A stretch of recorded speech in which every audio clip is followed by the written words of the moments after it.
Alright folks, just a quick video. Car's sorted. It's passed now, it's MOT, so that's good. Okay. Yeah, that was a real blessing. I mean, it was something that could have been a lot blinking worse.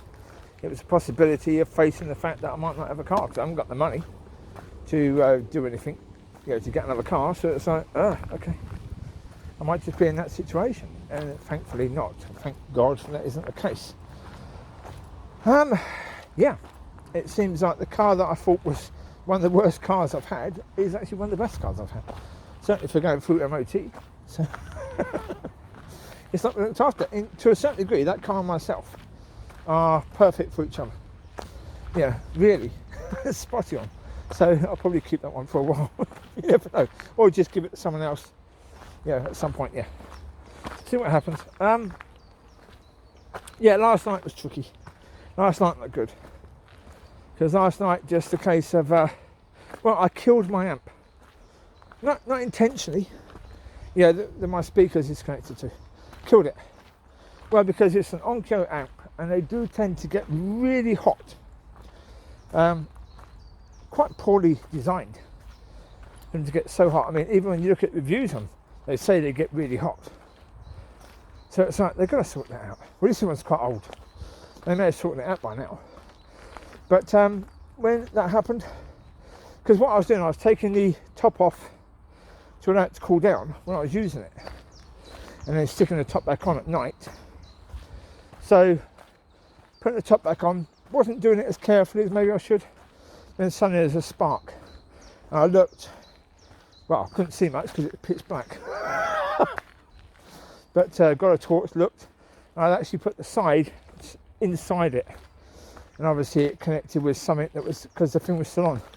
Had it not been on, turned on, it probably would have been not an issue, but it blew the fuse in the, all of that. The fuses sort of went out. It basically blew the graphics card in my computer. Thankfully I had another one, so that's fine. Don't swap those over. It could have been worse. So yeah, but then so when I was thinking, okay, I'm going to have to replace the amp, I felt God was saying, you don't need to, because the place you're going to be moving to has got everything you need, so don't worry about it. And no, it just hit me at that point. How many times in the past have I faced these situations where I thought that things were starting to move forward, that the light was at the end of the tunnel, and I was approaching that, and yet it was fake. The thing I was standing on was one of them, right? Yeah, I was believing that was the thing that my life would change because of that. That she was, yeah. And was that the case? No. Oh, typical. I imagine she's thinking, oh, how it's hurt her going through this. Excuse me, you've got a husband. How it hurt you. I'm the one who stood on that and it didn't happen. Right? So, yeah, you? Right, yeah. Good luck with that. No, as I say, so it's just simply a case of saying, again, I know all things are possible. I know what I know. I can't stop knowing what I know. But at the moment, I just can't see. At the moment, I'm struggling to hope. At the moment, just struggling to hope. I just can't get there. And that's because of all the times. I mean, basically, I've had these times where I've stood on what I believe God was saying. And, most of the times it's been this quick thing where you believe God is telling you something, you go and do it, and it works out, it isn't. But as I said, it's better to jump when you think God is saying every time than to miss when God says jump. That is true. Yeah. The problem is, it gets you to this stage at some point. Now, am I going to get out of this? Yes. Yeah. Because I've been in similar positions before. I've always got out of it. I've always come through it. So am I going to come through it? Yes. But at the moment it's difficult because I've done videos talking about where you struggle to hope and where people struggle to hope.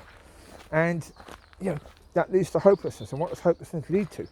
Now, of course, am I going to go there? No. But, it's like I say to God, Father, do I really need to have empathy for people that struggle to hope? Look at my life. Haven't I had that for most of my life anyway? So I'm not in unfamiliar territory for me, really. But it is, and it really has been a year. It really has. Some incredible ups and some incredible lows, really incredible lows during this time, during the past year. And so I am just incredibly bloody tired. I just feel incredibly tired, and I suppose that has an impact. Certainly has an impact in, your ability to hope, your ability to grasp things. Especially when, as I say, you've got a list of maybe 20 times that you stood on, you think God wants you to do something, so you do that, and you've got a 0. You've got 20 zeros, you've got no ticks. There's no ticks on the boxes at all. There's no successes. So, but again,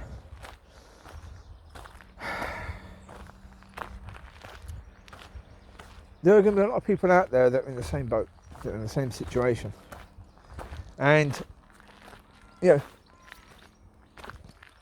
so my frustration is that,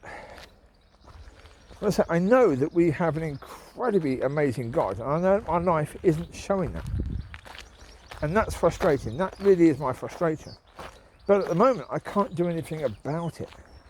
And that also is incredibly frustrating. Because that is the situation. I do these, and maybe these will help somebody at some point in time. As I say, I can be quite hard on myself, and but flies everywhere, pain in the arse. Keep on bugging on you. Why? What? There's nothing on me. Go away. Come on. So anyway, that's it. Ready. What can I do about it? Right now, nothing. I can't. I just have to rest, and I just have to see really what God wants to do. That's the point. I mean, even hope, I don't have to necessarily see hope. If I'm in a position where I'm struggling to see it, it doesn't mean it's not there. And it doesn't mean that God can't do what he wants to do. It just means that I've got to that position there where I can't do it. So if I can't do it, then God has to. Simple as that, really. Then, okay. Right then, Father, over to you. But there's noise in that box there, birdie box. There's a squirrel.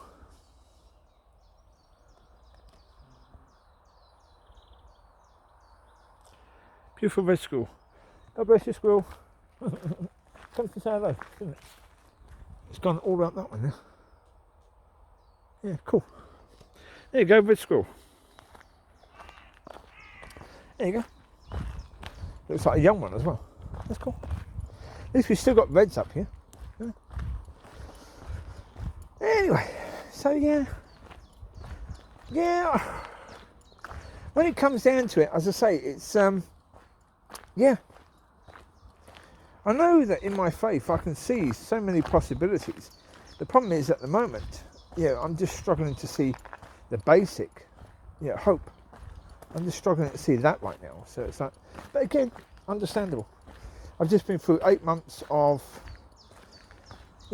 I described it as extreme training. That's going to have an impact, isn't it, baby? Yeah? Isn't it really? Isn't that going to have an impact on you? Yeah. Most likely, and I think that's it, I'm feeling the impact of that. And that's okay. It really is. I mean, that seems to be the case. I'm just feeling the impact of that. And also the impact, again, of having such incredible hope for something absolutely amazing and then it not happening. It's gonna. I feel deflated, I suppose. But you can probably tell my voice. I'm still at peace with things. I'm still okay. Very much okay. I'm not broken. I'm just deflated. You know, so yeah. All it needs to be when deflated is reinflate. Yeah. It's like if a wheel is deflated, it doesn't mean it's broken, it just means it's deflated. You just need to pump it up. That's all. So yeah. That's cool. It looks as bad as broken, doesn't it? When the wheel is deflated, it looks as bad as broken because it ain't working, because it's not supposed to be deflated, it's supposed to be inflated so it can actually work, because it's a wheel. It needs to have air in it to work. Otherwise it's just rubber. Yeah. So yeah. At the moment, yeah, I'm just rubber. So, yeah. That's cool. Yeah, I will be reflated at some point, and yeah. I just need to rest, and that's the point. If I just need to rest, I just need to understand doing that and resting. And so, yeah. Am I there yet? No, because, you know, as I say, when you can see the light and you waited for that light for God knows how long. I mean, there's so many bloody years I've been waiting for that light. Longer than I've been a Christian. Way longer than I've been a Christian.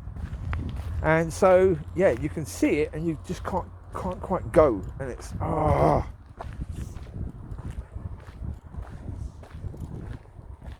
it's far worse than the Jews in the Promised Land, because they could see it, but it was like a faith that meant they couldn't go in. I'm just knackered. Which suggests I'm going to go in, but yeah, it's just that frustration, it's just that wanting to go. Yeah, it's like God's timing is soon. My timing is, but soon can mean years. My timing is in minutes. Yeah, years? No, thank you. No, now. I can see it. I'm just a few steps away. I want to go in now. God's saying no, soon. So, okay. Yeah. What can you do? All you can do is say, okay. Here's what it is, isn't it? Yeah. So there you go. You take care. God bless. I'll speak to you soon. Bye bye.